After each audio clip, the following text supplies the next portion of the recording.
Hey everyone. Okay, so today I'm working on a Scratchboard that I got from Dick Blick as usual. I always get my materials from there. And I found this tool really nifty. It's a I don't know if I can zoom in on it. Let's see. My camera will do that. Let me see. Okay. Well, it's got a flat edge there. I don't know if you could tell. See, there you go.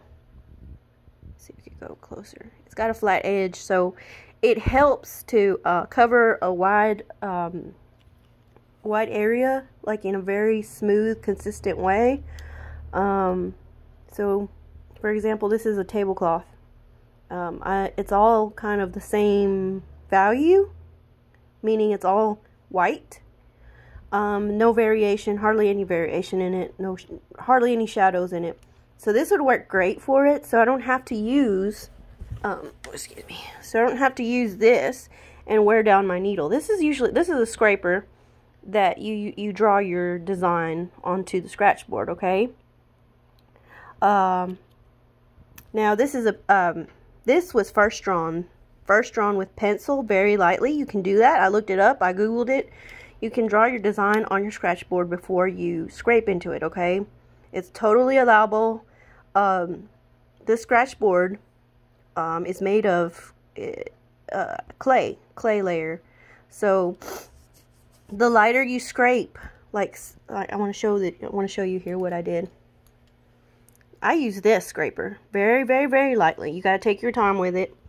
And I scraped the design of the hat here. And then the wonderful thing about this, because it's made out of clay, there's the lighter or the deeper you carve, or the more you carve on something, it becomes lighter. It becomes like you got a white board underneath all this clay. So that's the board that's showing through, is the white. But actually, let me see if you can see here. Let's see. Can you see? Nope. Okay. See how it's like, you see the light scraping here. This is what I did with this tool here, and I did it very light. And then as I got closer to where the light source was coming from, or obviously there's a light in the picture that's hitting this, but this is where let's say there's a light bulb above this picture that, you know, was casting the shadow. But you scrape over here, and the more I scraped over here, the more you can see the whiteboard showing through. And the lighter I scraped as I came farther out, the clay board actually started getting a little like sheen to it. I don't know if you can tell right here. All this dark black is kind of like a sheen, which I actually like that. I think that's just simply from smoothing the clay down. If you ever done clay pottery, you know that you can smooth it down and polish it. With a lot of polishing on it, it'll start to become shiny. So that's what's going on here, and I actually like it as a way to kind of help me to see what I need to lighten and darken. But see the hat? See where I've done it all throughout the hat? And then you see the outside is kind of like a matte. That's from me not touching this, but touching all of this right here, scraping all this. So it actually gives it a layer, like a value to it. It gives you a lot of variation, gradation, depth. So it actually feels like it's a hat. I hope it makes sense what I'm saying, because it's really amazing that I found this out with this board. Anyway, this is a photo of a old Billy the Kid photo that they actually found, and I drew it down, okay, and then I started working I started with my bright lights, so that way I know how to do gradations within my drawing. It's got to be a well compositioned piece before you lay it down on here. You got to kind of know how you want your piece to look. Because there is no erasing, obviously, in Scratchboard. But you can, however, if you do make a mistake, you can go over it with, I would say India ink, because that's also what this has, is India ink. And you can also do, I would say, you can also probably use printmaking block print ink, like black ink. Let me see if I have one up here. I'll show you what I mean. Let me get it. It's right here. Sorry about the house mess. Right. Okay. My floor is kind of dirty because this speedball paint is printmaking. It's actually what I used on some of my linoleum, and it also comes in a really nice cool color called copper. I would suggest, if you're doing like old school, like, you know, any type of medieval or western or whatever, I would use this kind of paint. And you can even mix it with the black paint. It kind of gives it this really neat bronze look that I've discovered too. Anyway, if you have any questions, please feel free to message me on YouTube, or you can find me on Facebook and message me there. It's Angie Nahosa. Trying to think what else. My mind went blank. But anyway, I'm going to go ahead and do a quick little show of how this wonderful tool can actually make these little, can make this whole area smooth instead of just like scraped look. You know how you see it here. You can use this. This isn't much. This isn't very expensive either. It's just a little flat edge tool that has bristles in it, but the bristles are like I think they're like a plastic or a fiberglass kind of. Yeah, I think it's fiberglass.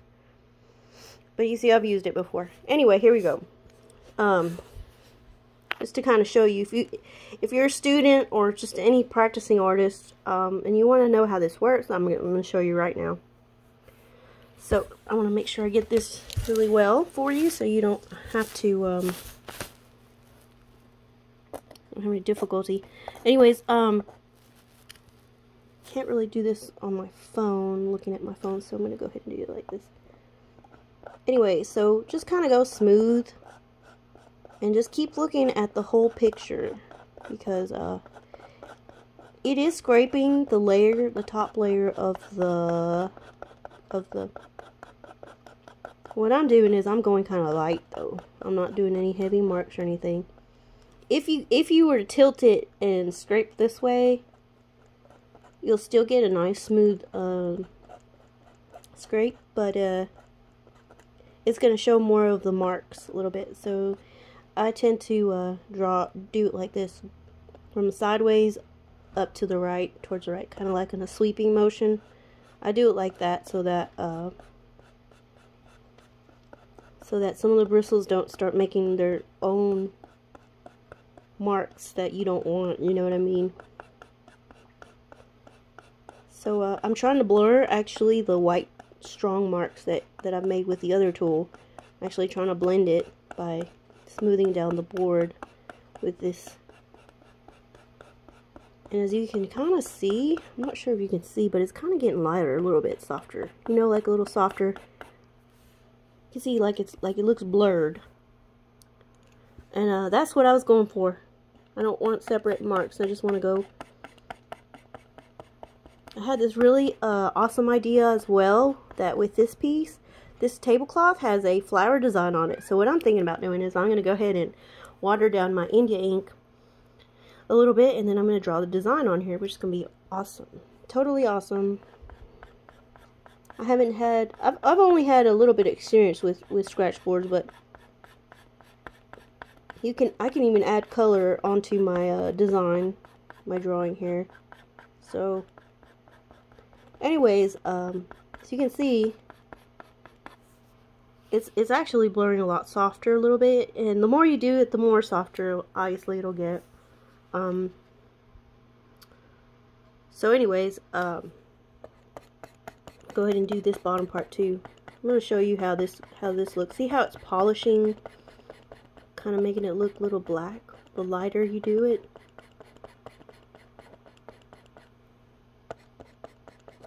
I don't know if you can tell, like right there, there's like a black. Right here is a little bit of glossy black.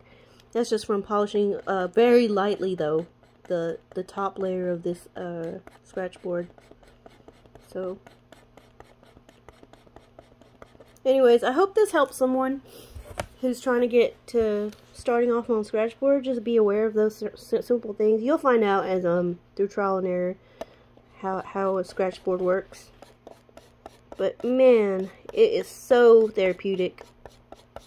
It's like I actually enjoy Scratchboard, even though, you know, people might find it hard to erase your mistakes and things like that, but I actually find it therapeutic. Probably because I've had experience with it before, but also because it actually makes your piece look like an illustration in a book, which I really love that. And you can see every single detail, and I am a detail-oriented person, so I'll go ahead and keep just doing this really light. Hope this helps someone, and if there's something I didn't show or talk about on here, just let me know. I would be glad to help. I could do another video and demonstrate maybe a question you have, or I have a YouTube channel, so obviously I'd like to use it as much as possible. So just go ahead and let me know. Alright, bye. Have a good day.